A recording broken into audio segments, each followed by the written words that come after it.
you have to sensationalize those other things as part of the hunt. Like, I'm wet, I'm cold, my tent partially collapsed. Just enjoy that, because in 10 days it's going to be over and you're going to be back home in the city.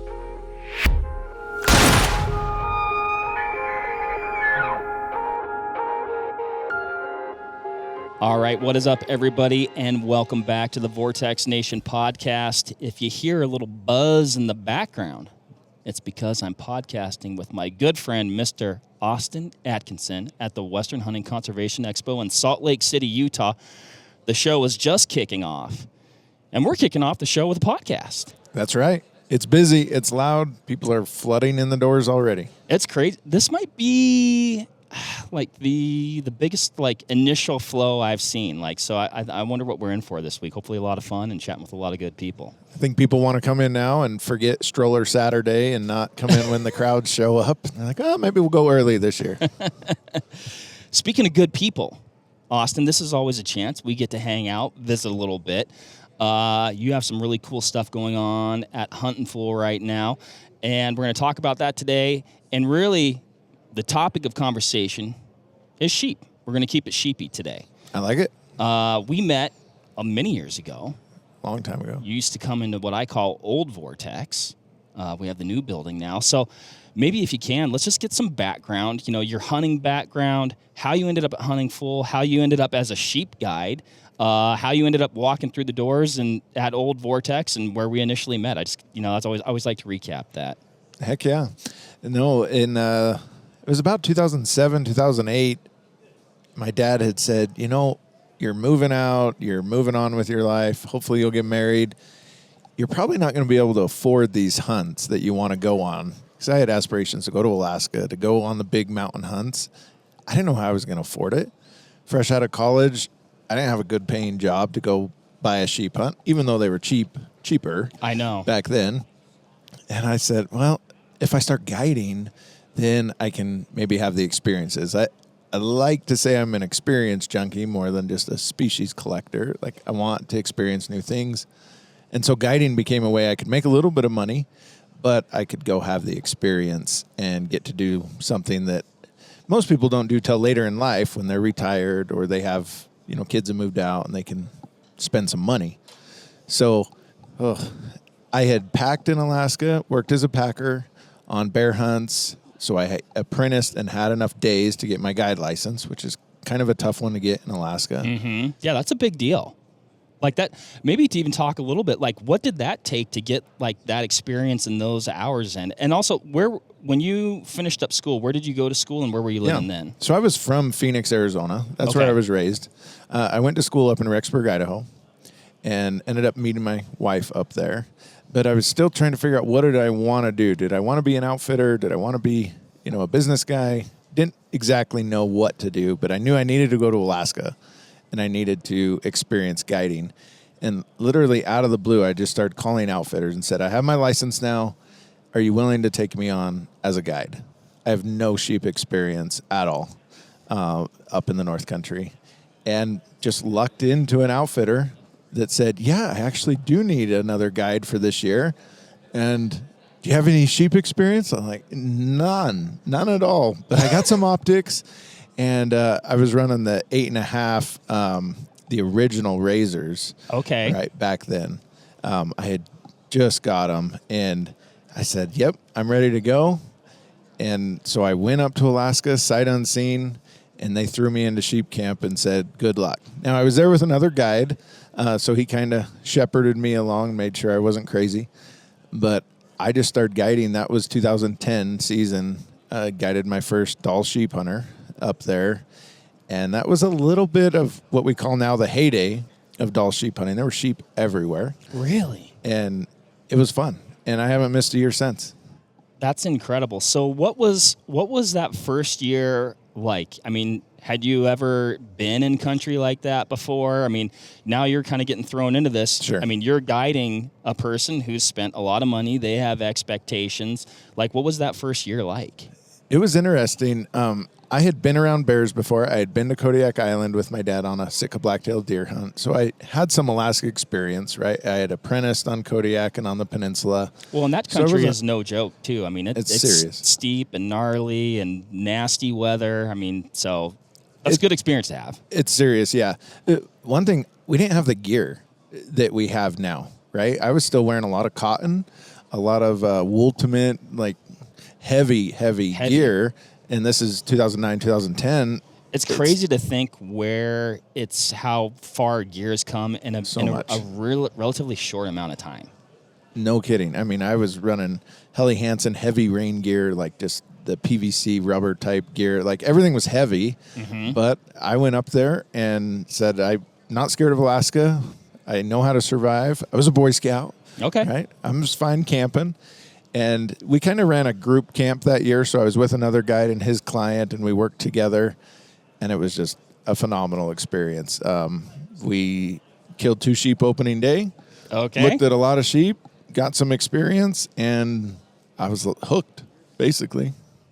Awesome. And then did you guide any more clients that same year? Or that same year, I bounced over to work for a different outfitter that had an opening second season and guided a client for him. Same thing, was shepherded by another guide. In Alaska, it's the hardest part of sheep hunting outside of staying alive and staying safe is judging the sheep, judging them to be full curl or 8 years old or double broomed. That's very, very difficult in the field. But back then, 15 years ago now, there was more sheep.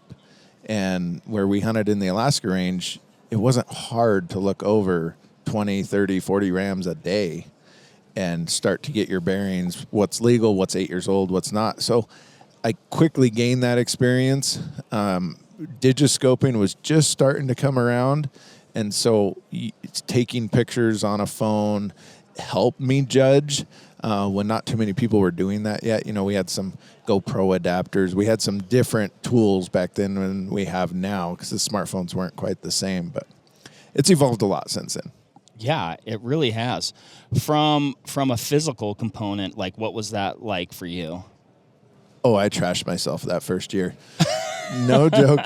The guide I was with, he said, I just want to stay at base camp and we're going to go up the mountain and we're going to kill 2 sheep with our clients and we're going to come back down. And okay, sounds good. So we loaded up everything. And that's about the time when I figured out that I was in good shape. I was young. I could do it, but I learned that if you're not fueling yourself properly, you can get to a point where you bonk, basically. Mm-hmm. And I did that first day. So we went up the mountain, went over the backside, killed 2 sheep. You know, I'm tough. I got a big backpack. I can carry the sheep down. So my hunter carried the horns and the cape. I carried the whole sheep. And coming back down, it was to that point where you're cramping up so bad that you're not sure if you can push through it, but you don't have a choice. Right. And so we got back down to camp after midnight, and I'm like, I don't feel very good. Like, my body does not feel good. I couldn't eat, went to bed. No joke, Mark, I could not walk for 36 hours after that. Crawled around. I had cramped my legs so bad. I've always got cramps easily, been potassium deficient, whatever you want to call it. Wasn't pounding electrolytes or salt like I should have. And I laid in my tent and crawled around camp because I could not physically stand up. My legs were so bruised inside because they had been cramped for so long on the hike. I was trashed. It was embarrassing, to say the least. My client's like, what's wrong with you? I'm like, I pushed it too far, and it took me a little while to recover. It scared me. I mean, that is scary. You literally crippled yourself, I did. And you're in Alaska. I mean, even though you're at base camp, that's a good place to be. But you don't want to be, out of commission up right there. And like you said, you're around other people. Nobody likes to be embarrassed. I've been embarrassed before. It's embarrassing. Yeah. The feeling of how bad my legs hurt. I know it sounds weird, but they hurt so bad. It still lives vividly in my mind. And I made some serious decisions there. I will never let this happen again. Right. I will learn from this. And the way you fuel and take care of your body and listen to your body, I decided I got to go lighter. I got to get lighter gear, better gear, and I got to take care of fueling this engine better. I've never been a gym junkie, or I've never worked out a lot. It hasn't been in my style, if you will, but I knew I had to take better care of myself, and then I could handle the mountains. And so every year after that, it got much better. Yeah, unfortunately, or maybe fortunately, I don't know. It generally gives you some sort of story to tell, but the best lessons and the ones that you don't forget are the ones that you learn the hard way, like that. They hurt, yeah. What, talking about maybe the physical component, the mental component, and then, like you said, fueling your body properly. Like, what things have you learned along the way, and what are you doing now? Like, you're going to go on a sheep hunt, tough hunt, potentially, you're going to the last day. Like, what types of things are you doing for, food, water, electrolytes? How are you packing your water? I mean, let's just go through the whole thing. Sure.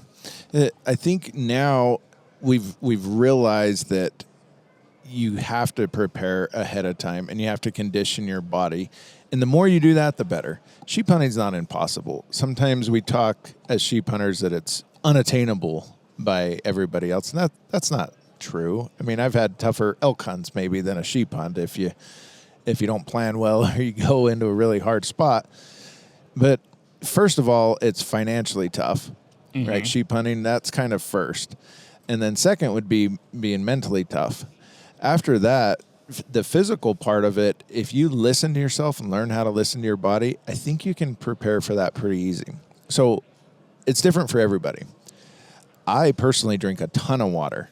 So I run a 3-liter Camelback plus extra 32-ounce bottles full. I need a ton of water or I will cramp and I will lose it. Some hunters don't need that much. They got 2 little water bottles and they're fine. But I found a salt tablet or an electrolyte supplement every hour on the hour. Oh, wow. I take when I'm moving and I'm sweating a lot. And I sweat a lot. I run hot. So always having that accessible, whether it's a quick stick, straight to mouth, or it's a mixture, whatever, electrolytes are everything. Because there's a ton of water on most of these sheep hunts in Alaska or the North Country, but you need electrolytes. Otherwise, it's doing nothing. And then my food regiment, we used to just pack everything. You got a full bag of beef jerky and a bag of chips. And I'm not crazy on dialing in every portion of food. I still want to eat stuff that's enjoyable to me. But I'm shooting for that 3,000 to 3,500 calorie per day. And I'll put that in a gallon Ziploc. So I want it to weigh about 2 pounds, 5 ounces, somewhere in that mark. And it's a daily pack. I'll write the date on the bag, and that's what you eat for the day. You don't steal from the next day. If you have any extra carryover, you can push it to the next day. But I only eat that gallon bag for that day. So I'll start off with a peak meal breakfast or an Alpen Fuel breakfast. Then all my meat sticks and things for lunch, nuts, Snickers bar, whatever it may be throughout the day, peanut butter packet. And then evening, I'll do another peak meal to finish off my day. 5 little sour gummy worms for night. That's my little dessert right before I go to bed.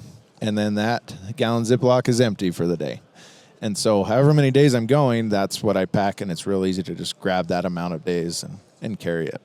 How important do you think trying the foods that you're going to bring on that hunt are before you go hunting is? You have to, right? Like, that's where I say you pack your own food. A lot of hunters just show up and say, oh, my guide's got the food. Well, what has he got for you? Like Spam, Kipper snacks, like maybe something you hate. So I always tell guys, bring your own food, even if you're a client. As a guide, I always bring my own food, and definitely condition yourself to, how do I react to this? Because when you're burning in a calorie deficient type energy cycle, like you're running on fumes, to where when you take a fun-sized Snickers bar, you can feel it oftentimes. You get that little sugar burst. You feel when you have enough protein and you don't. And listening to your body, you're going to have to do that before the hunt, to your point. All summer, start piecing in what you're going to eat. See if you can live on those calories for the day, or don't eat something you don't like. It's not worth carrying it. Yeah, I mean, and again, that's stuff that I've learned the hard way, packing stuff at the last minute, going to the grocery store. You're like, I'll try this bar, that bar, and you build your kit. And, I'm looking more at the numbers like, oh, this is, weighs X amount, and it says that it tastes like this. Yeah. But it's got, amazing calories, but it's not that, and then not that heavy. And then you get on the mountain, you're like, well, that's all great, but I don't want to choke this thing down now. Yeah. And then you won't. Right? Because you think you need all this food, and when you start hiking, if it's not real enjoyable, you don't want to eat it. Like some of the protein bars that are out there, they end up just tasting like powder when you're on the mountain, like chalk, and it is not good. So, well, and one thing that I think about too, like water can be definitely a very precious commodity depending on the hunt that you're on and how available it is.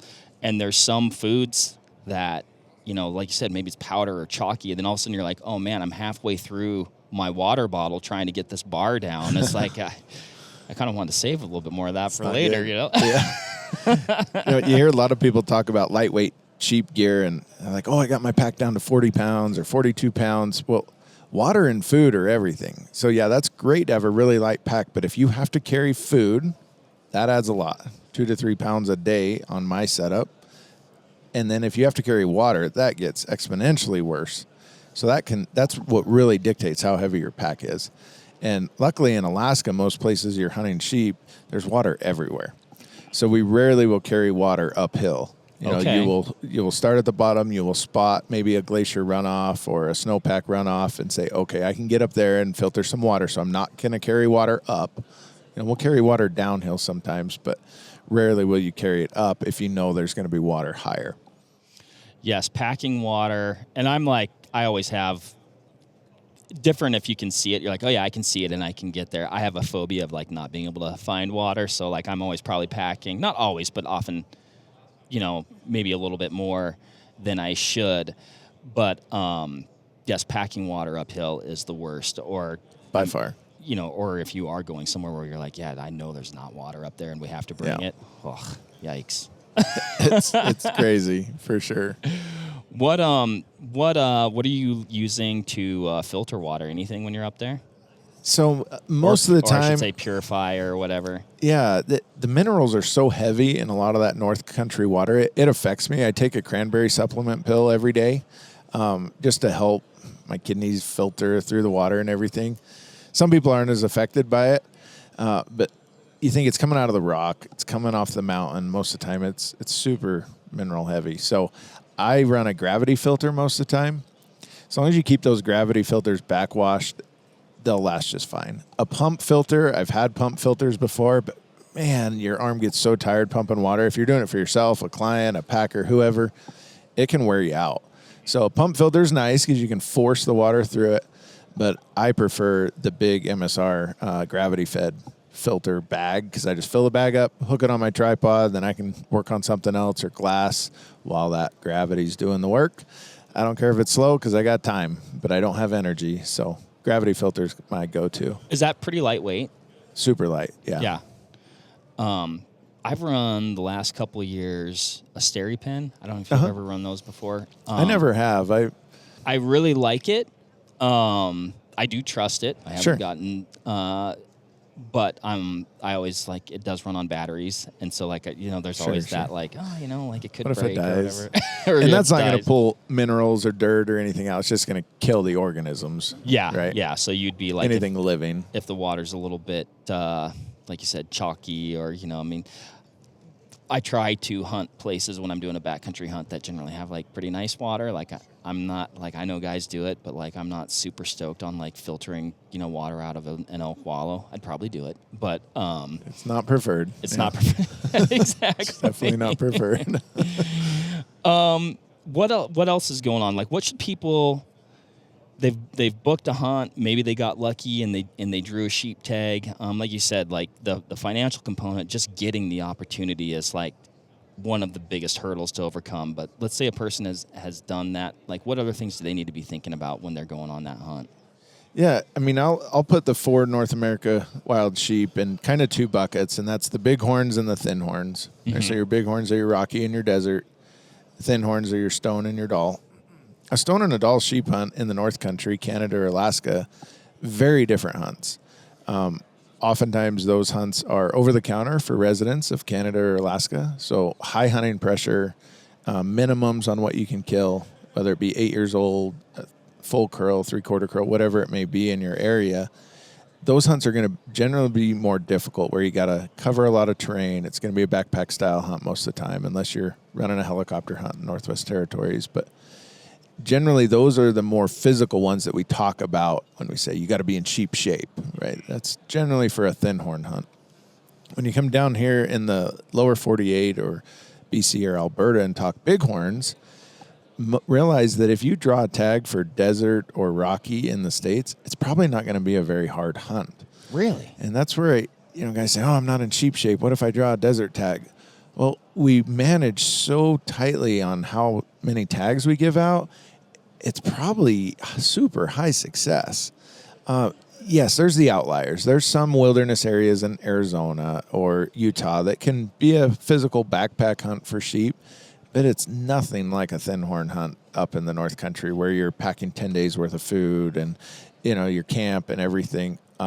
Most bighorn hunts, maybe we sensationalize them a little too much of like, you got to be on top of the mountain, you got to be in the best shape. I know a lot of rocky and desert hunts where you can shoot one from a road or a four-wheeler trail. It's just how we manage them, right? Yeah. The sheep aren't scared. They're not super skittish. They don't get hunted much. Way different for the sheep up north.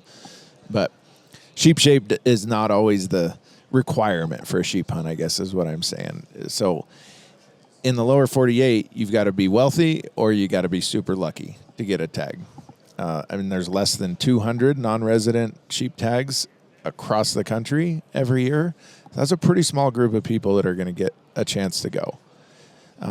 There are some tough Rocky Mountain sheep hunts, like the unlimited sheep hunts in Montana, some of the toughest country in the world. Central Idaho and the Salmon River country, very, very difficult. So it's not that they're all easy, but generally those states are managing draw units for a higher success rate.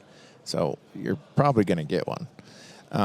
As you go further north into Canada or Alaska, you're going to have to buy a hunt. Even though there's a draw in Alaska for sheep, you're going to have to still hire an outfitter. And so to give you an example, when I started guiding in 2010, we were charging $12,000 for a Dall sheep hunt, all in. We felt like that was a lot of money. Like, this guy paid $12,000 to be here. Oh my goodness, he's got a 10-day sheep hunt. Whew, he's almost paying $1,000 a day. Now, fast forward to 2025, we're $45,000. The guy I'm guiding with up there for the same sheep hunt with lower success because numbers are down across the state. We're in a great area, but you're still not going to see as many sheep. The success rate's going to be between 50 and 75%. Not great, even on a guided hunt, for $45,000. So it's almost quadrupled in price in 15 years. It's out of control. I mean, I was talking about that with a guy actually on the plane yesterday getting here, and he was actually coincidentally, sheep guide, and we were talking about how those prices have gone up over time, and it's like, you don't know what you don't know. Number one, I should have booked a sheep hunt a long time ago, but like you're always, like you're young, you're out of college, like, well, you don't have the money, you look at that, and it's just like you're always chasing it. You're never quite always there. Behind. But even more so, I'd say, like you said, in that last 10 years or whatever, 10, 15 years, I feel like it's just exponentially gone up. Yeah. It's like we say point creep in the draws, right? You're always a couple points behind. You can't ever catch it. This is price creep, and it's really bad because you think, oh, I'll wait a couple years. I'll put some money away. It's outpacing you. You can't save money up fast enough, and it's pricing a lot of guys out. And it's supply and demand, basically. I mean, yeah, the outfitters have higher increased costs. Things are just more expensive to operate, but supply and demand is driving everything way high. Well, and then along with that, once you get to a point where you have the means to book a hunt like that, I mean, that's great, but you're likely later on in life. Right. So now, on those tougher hunts, you don't have the health, you don't have the physicality. So it's like, it's a really kind of a tough spot. It is. And that's where I try to focus, like at Huntin' Full and everywhere else, just focus on opportunity. To say you have a sheep tag in your pocket is a special that's a special event. Whether you kill one or not, you're almost going to have to put that aside even on stone and doll sheep hunts, and just say, I'm going to try, even though I've paid all this money, I may not get one, but I'm going to enjoy the preparation, getting ready, getting your gear dialed, shooting your gun, everything, getting in shape, and you're going to go see some of the most beautiful country that's on this earth, wild, vast, uninhabited, just super cool experience. But realize if you want to be a sheep hunter, you may not be a sheep killer. Mm-hmm. And most of us that want to be sheep hunters will never kill a sheep anywhere. And that's okay. You can still be involved in sheep. You can still go with other people. You can work as a guide, as a packer, whatever. We want those sheep experiences because they force us to go to cool areas. But just to collect the sheep, it's getting out of control and it's way too far. It's unreachable for a lot of guys. And that's just how it is. It's tough when you have, like if it's a hunt like that where you have that much, money, time, you've been dreaming about it your whole life. And, you are invested in a lot of ways. But I think what you brought up is good. And I have to remind myself about that, even whether it's, an elk hunt in the lower 48 or something like that I'm more likely to do. But that mindset shift of it's not, you definitely want to get one, and you want to hunt hard, and you want to do your best, and you want to get one, and you want to come home with that animal that you've been dreaming about all year, your entire life. You want to get that meat, that's definitely a nice reward as well. But that mindset shift of like, whoa, there's a lot of other rewards other than, that carrot at the end of the whole thing. Sure. Yeah, and I've never had a hunter. So I've guided 30 sheep hunters so far that have killed 27 doll sheep out of those 30. So my personal record's fairly high. You have good stats. I won't print them on a baseball card yet. But what that is to me, that's a lot of experience, a lot of learning. I've gotten more comfortable at judging sheep. But the most cherished memory out of all that for me is those quiet nights on the mountain with somebody that hopefully became your friend, watching the stars together, watching the northern lights. Like, you have to sensationalize those other things as part of the hunt. Like, I'm wet, I'm cold, my tent partially collapsed. Just enjoy that, because in 10 days it's going to be over and you're going to be back to this. You're going to be back home in the city. So enjoying those little things. I love that part of sheep hunting. I love the challenge. But to me, it's more the country where these animals live. You're never going to go see it unless you're sheep hunting. And it's a good excuse to go. And I want to see all those corners of the earth. I want to collect experiences. With your clients, do you ever kind of have to remind them of those things too? Like as far as... Yeah. I've had some very great clients that are still friends. I've had some clients that should not have been there. Usually it's financially based is what I've found. They think they're mentally prepared. They think they're mentally tough. But if their wife is sending them a message on the inReach saying, I can't believe you spent this much money. I can't believe you're gone. I mean, we've all got those messages from our spouses before in one instance or another, whether you're shopping for a truck or whatever. But that can mess with your head, right? And you start feeling guilty. And if that gets in your head because you spent more money than you should have or more time away, you will fall apart. Right. And that's where people start.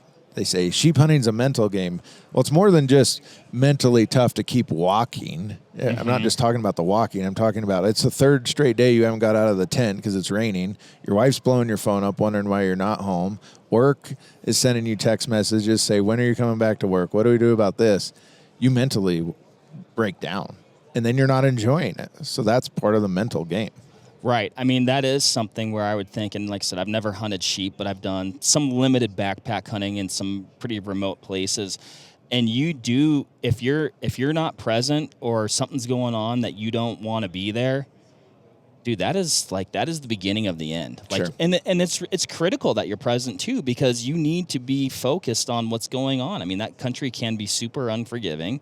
Part of it is you are surviving out there, right? That's a pretty important thing to do. It is. And you gotta be focused. And like you said, you are in this amazing place to be mentally in a spot where you maybe don't want to be there.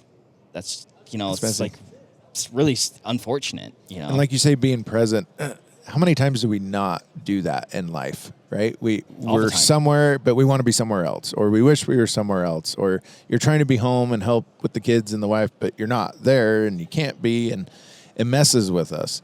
And the guys who miss their shots, chance at a lifetime at sheep, it's usually because they're not present, right? They get right to that end, and it's like, it's target panic, basically. I got to make this shot. I have to do this because so much is riding on this. Reality is nobody cares. Nobody cares if you get one or not. It's you. Like, calm down. Yeah, so we turn into therapists as a sheep guide. Yeah. Oftentimes it's like, dude, calm down. Look at me. It's going to be okay. You're going to drink some water. You're going to eat some food. Then we're going to finish this stock. Like, it's okay, because I've seen guys hyperventilate. I've seen guys just sit down and can't get up. Guys want to stay in the tent all day, like watch a movie. Everybody is different, and I enjoy that part, getting to know people, but it is people management, guiding more than anything. Some people call it babysitting. They're not babies, they're adults, but it's different. But, I mean, and it is different, and you have a lot of those experiences. You've built on those experiences. For a lot of folks, maybe that's their first time or I would imagine it, or for some of these guys, is it their first time in a scenario like this? I'll ask. Usually. Doll sheep's always kind of been the introductory sheep species because it was always the cheapest. Now desert sheep's trickling a little bit under that, but as the cheapest, it would be most of their first sheep hunts. Yeah. Doll sheep. And that's a lot to take in. A lot, It's a lot. I mean, that can definitely be overwhelming. I know when I've been on some backpack hunts, definitely been times where, I mean, it can be overwhelming, and you're sucking it up, but that's the important thing too, is like, if you can get through it and you do keep going and you make it through, like you are, like I am unequivocally, after a handful of hunts, like I am a better person than I was before I went into it. And I think what you said is good. Like, we got to practice and put yourself in those scenarios beforehand. These guys that I see wait a lifetime and build up points and finally go on these hunts, and they don't know what to expect because they've never done it before. Like, what are you waiting for?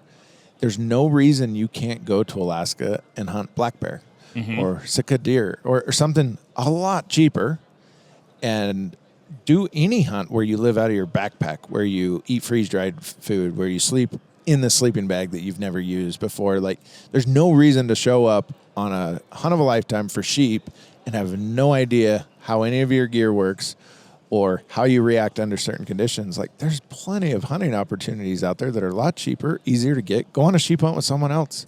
Like, go climb a mountain behind your house and sleep up there for the night. Have you ever thought of that? A lot of people don't do that because I'm just waiting for the hunt. I'm waiting for hunting season. Well, take your kids and go on a dang backpack trip. Like, why? Well, and that is where you figure out there's so many little things, whether it's dialing in your kit, packing your backpack, knowing how, like, getting that routine of like, yep, this goes here, this goes here. Oh, wait, I tried this, but it doesn't go.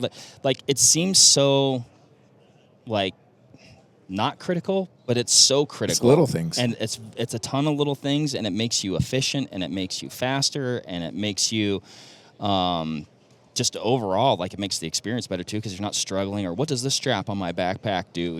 You can enjoy everything else. Yeah. Yep. You're not focusing on figuring out how your gear works. Like you said, you get to enjoy the hunt. Yeah, exactly. I can't stand it when I see someone show up all the way in sheep camp, Super Cub drops you off, and they're like, all right, they pull out a paper target, and they're like, let's get this gun zeroed. And you're just like, oh, my goodness. We can check the zero, but you got a lot of Allen keys and torque spits there. Like, what are we doing here? Oh, I got these 2 ammo boxes we want to try. And you're just like, oh, my goodness, what have you been doing all summer? And people are busy. I understand. A lot of guys' excuses, I just didn't have the time. Well, you're going to have to make the time. Otherwise, you're not going to enjoy this short window of a guided hunt as much as you would. Mm-hmm. I mean, and you brought up something, whether a person ever goes sheep hunting or not, I've gone on a handful of hunts that,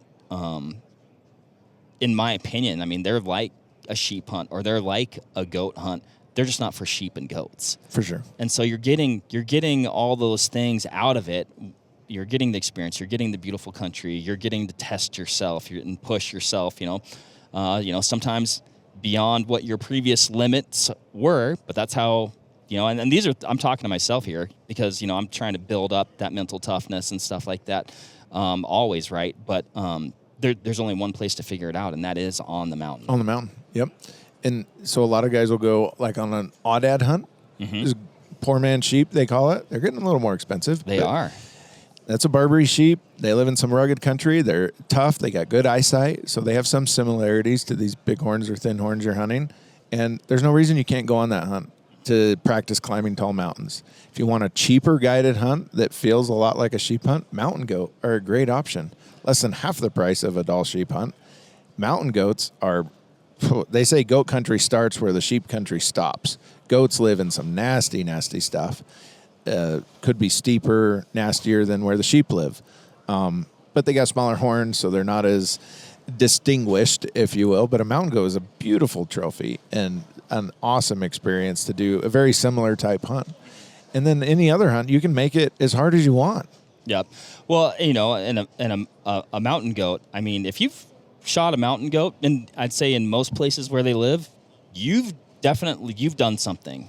For sure. A mountain goat hunt is no joke. Like you said, that country is, I mean, it can be a little bit spooky, and even taking that a step back, I've been on Kodiak, right? You got mountain goats there. I was glassing a mountain goat way at the top from the beach, and I'm like, what the heck is that thing moving above the goat? Oh, it's a Sitka blacktail above the mountain goat that's on the top. So it's like, oh, wait a minute, I could go on a blacktail hunt, even get that goat hunting experience, end up in some of that same country, but then you're doing all the things, it's just a different critter. Yeah, totally different. Yeah, why do we put sheep on such a pedestal? I really don't know. I love sheep. Don't get me wrong. Like, everything about sheep is really cool. I love their horns. They don't lose them. So, of course, they show their whole life story in their horns. Mm-hmm. And they're very iconic. Hair is beautiful. But in the end, they're just another animal. I want to see where they live and the challenge of it, right? Because the animal, it's just an animal when it's all over. It is, but in the same breath, they're really, and I've never hunted them, but there is just something pretty mad. I don't know if it's because it's like, this not unobtainable thing, because sure. It is for a lot of folks. But there's just something, they are on a pedestal, and I thought maybe it's where they live, it's the way they look. Like you said, they wear their life on their horns. You can see if they had a hard winter, or you can see how old they are. I don't know, and whether one's chippy or not chippy or broomed off, there's even... They're all different. They show some mysteries. You don't know the whole story, but there's definitely a story there. No, there's definitely a hidden club, right? To call yourself a sheep hunter that, I've hunted sheep. That's something special, but I think it would be different. 150 years ago, when the settlers came into central Utah, all there was desert bighorn sheep. Everywhere. Thousands and thousands of them. So, and there's very few mule deer. If that was reversed and today there was just desert sheep everywhere running, getting hit on the roads, and mule deer, there was 10 draw tags a year, we would do the same thing for mule deer. It'd be, are you a deer hunter? Right? Oh, are you in deer shape?